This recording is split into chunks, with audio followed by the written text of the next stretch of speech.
আমার জন্য তোমার মায়া হয় না? এই যে এমন কষ্ট পেয়ে দুমড়ে মুচড়ে যাই, বিষণ্ণতায় হতাশায় মুখ থুবড়ে পড়ে থাকি, এই যে এমন নিঃসঙ্গতার সাথে নিয়ে কি নিদারুণ যন্ত্রণায় বেঁচে আছি, তোমার মায়া হয় না আমার জন্য?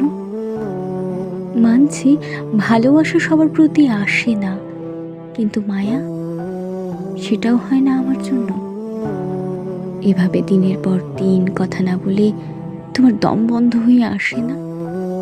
একটুখানি দেখার ইচ্ছে হয় না বুঝি? এই যে এমন উতলা হয়ে তোমায় কত করে কাছে ডাকি, একটুও কাছে আসতে ইচ্ছে করে না? এভাবে সবকিছু মিথ্যে হতে পারে না। রাস্তায় পড়ে থাকা অভুক্ত কুকুর দেখেও মানুষের মায়া হয়, আমায় দেখে তোমার মায়া হয় না? আমার এমন অসহায়ত্ব দিনের পর